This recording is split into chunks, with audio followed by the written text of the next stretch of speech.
यहाँ पे nursing officer हैं एम्स के अंदर, हमें 3 साल हो गए हैं यहाँ जॉब करते हुए। हमारी सिर्फ एक ही डिमांड है जो सेंट्रल गवर्नमेंट के अंदर सभी एम्स को मिल रहे हैं, सिर्फ वो रूल्स इधर फॉलो हो जो वहाँ पे रूल्स हैं जो हमारी जेन्युइन है, हम सिर्फ वही डिमांड कर रहे हैं। जिसके अंदर हमें हर एम्स में अंदर 8 ऑफ मिलते हैं आईपीडी स्टाफ के अंदर, लेकिन हमें सिर्फ 6 ऑफ दिए जा रहे हैं। और उसके साथ साथ हमें हमारा प्रोबेशन 2 साल का होता है जो कि यहाँ पे नहीं किया है अब तक इन्होंने।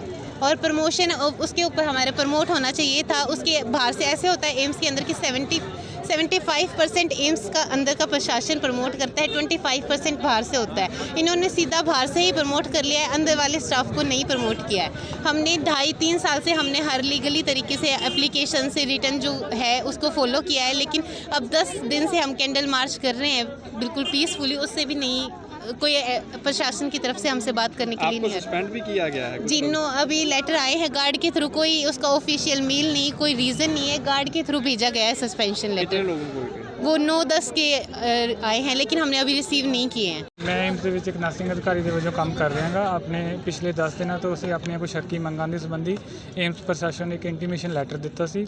ਉਸ ਦੇ ਉੱਪਰ ਕਿਸੇ ਪ੍ਰਕਾਰ ਦੀ ਕੋਈ ਸੁਣਵਾਈ ਨਹੀਂ ਕੀਤੀ ਗਈ ਹੈ। ਉਸ ਤੋਂ ਬਾਅਦ ਇੱਕ ਰਿਮਾਈਂਡਰ ਲੈਟਰ ਵੀ ਏਮਸ ਪ੍ਰਸ਼ਾਸਨ ਨੂੰ ਦੇ ਦਿੱਤਾ ਗਿਆ ਸੀਗਾ, ਪਰ ਉਸ ਤੋਂ ਬਾਅਦ ਵੀ ਕਿਸੇ ਪ੍ਰਕਾਰ ਦੀ ਕੋਈ ਸੁਣਵਾਈ ਨਹੀਂ ਕੀਤੀ ਗਈ। ਇਸ ਤੋਂ ਇਲਾਵਾ ਕਿ ਸਟਾਫ ਨੂੰ ਧਮਕਾਇਆ ਜਾ ਰਿਹਾ ਹੈ ਕਿ ਉਹਨਾਂ ਨੂੰ ਸਸਪੈਂਸ਼ਨ ਜਾਂ ਟਰਮੀਨੇਸ਼ਨ ਲੈਟਰ ਦੇ ਦਿੱਤੇ ਜਾਣਗੇ। ਸਾਡੀਆਂ ਹੱਕੀ ਮੰਗਾਂ ਨੇ ਜੋ ਉਹਨਾਂ ਦੇ ਵਿੱਚ 8 ਡੇ ਆਫ ਨੇ ਜਿਹੜੇ ਕਿ ਸਾਰੇ ਏਮਸਾਂ ਦੇ ਵਿੱਚ ਲਾਗੂ ਨੇ। Ministry of health and family welfare government of India ਦੀ ਚਿੱਠੀ ਹੈ ਸਾਡੇ ਕੋਲ, ਉਹਦੇ ਵਿੱਚ 8 ਡੇ ਆਫ ਦਾ ਜਿਹੜਾ ਰੂਲ ਹੈ ਉਹ ਸਾਰੇ ਏਮਸ ਦੇ ਸਟਾਫ 'ਤੇ ਲਾਗੂ ਹੈ। ਉਹ ਸਾਰੇ ਪੰਜਾਬ ਦੇ ਵਿੱਚ ਵੀ ਸਾਰੇ ਸਟਾਫ ਨਰਸਿੰਗ ਸਟਾਫ ਨੂੰ 8 ਡੇ ਆਫ ਮਿਲ ਰਹੇ ਨੇ। ਦੂਸਰਾ ਇਹ ਹੈ ਕਿ ਜਿਹੜਾ ਪ੍ਰੋਬੇਸ਼ਨ ਪੀਰੀਅਡ ਹੈ ਉਹ 2 ਸਾਲ ਦਾ ਸੀ, ਉਹ ਪਹਿਲੇ ਅਤੇ ਦੂਸਰੇ ਬੈਚ ਦਾ ਪ੍ਰੋਬੇਸ਼ਨ ਪੀਰੀਅਡ ਵਧਾ ਕੇ 2 ਤੋਂ 4 ਸਾਲ ਦਾ ਕਰ ਦਿੱਤਾ ਗਿਆ ਹੈ, ਅਤੇ ਜਿਸ ਦਾ ਕੋਈ ਇੰਟੀਮੇਸ਼ਨ ਲੈਟਰ ਕਿਸੇ ਸਟਾਫ ਨੂੰ ਨਹੀਂ ਮਿਲਿਆ ਹੈ ਅਜੇ ਤੱਕ। ਤੀਸਰੀ ਜਿਹੜੀ ਮੰਗ ਹੈ ਕਿ ਜਿਨ੍ਹਾਂ ਦਾ ਬਣਦਾ ਪ੍ਰਮੋਸ਼ਨ ਹੈ ਉਹ ਕੀਤਾ ਜਾਵੇ ਨਵੀਂ ਭਰਤੀ ਕਰਨ ਤੋਂ ਪਹਿਲਾਂ। ਇਹ ਸਾਡੀਆਂ 3 ਮੇਨ ਮੰਗਾਂ ਸੀਗੀਆਂ। ਇਸ ਤੋਂ ਇਲਾਵਾ ਕੁਛ ਹੋਰ ਮੰਗਾਂ ਵੀ ਨਹੀਂ ਜਿਨ੍ਹਾਂ ਨਾਲ ਸਾਡੀ ਗੱਲਬਾਤ ਜਾਰੀ ਸੀ, ਪਰ ਏਮਸ ਪ੍ਰਸ਼ਾਸਨ ਦਾ ਜੋ ਅੜੀਅਲ ਰਵੱਈਆ ਸਾਹਮਣੇ ਆ ਰਿਹਾ ਹੈ ਉਸ ਦੇ ਨਾਲ ਸਾਨੂੰ ਕੋਈ ਹੱਲ ਹੁੰਦਾ ਨਜ਼ਰ ਨਹੀਂ ਆ ਰਿਹਾ। ਤਾਂ ਅੱਜ ਸਾਨੂੰ ਆ ਕੇ ਫਿਰ ਬਾਹਰ ਆਉਣਾ ਪਿਆ 11ਵੇਂ ਦਿਨ।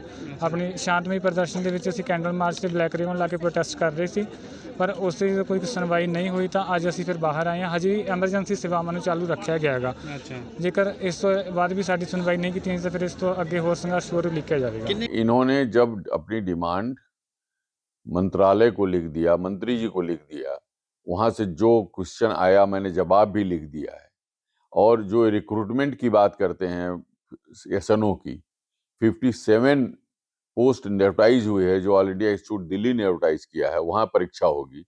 और उसमें यहाँ 160 से ऊपर इन लोगों ने खुद उसमें अप्लाई किया है। एक तरफ उस पर अप्लाई करते हैं, दूसरी तरफ प्रोटेस्ट करते हैं जी। ये दो जी।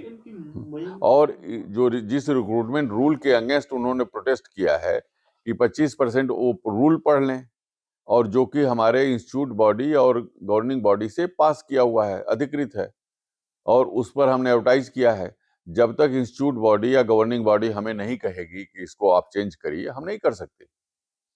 जब तक मंत्रालय में जो जवाब हम दे चुके हैं, अगर वहां से लिख के आता है कि आपने ये गलत किया है, हम गलत किया बदलेंगे मंत्रालय के कहने पर। ਸਰ ਉਹਨਾਂ ਦੀਆਂ ਡਿਮਾਂਡ ਸੀਗੀਆਂ ਕਿ ਛੁੱਟੀਆਂ ਦੀ ਗੱਲ ਕਰਦੇ ਸੀਗੇ ਵੀ ਸਾਡੇ ਤੋਂ ਕੰਮ ਕਰਵਾਇਆ ਜਾ ਰਿਹਾ, ਸਾਨੂੰ ਜਿਹੜੀਆਂ ਘੱਟੋ ਘੱਟ 8 ਛੁੱਟੀਆਂ ਜਿਹੜੀਆਂ ਮਿਲ। देखिए, हमारे पास सिर्फ नर्सिंग अफसर नहीं है कि जो रात में ड्यूटी करते हैं।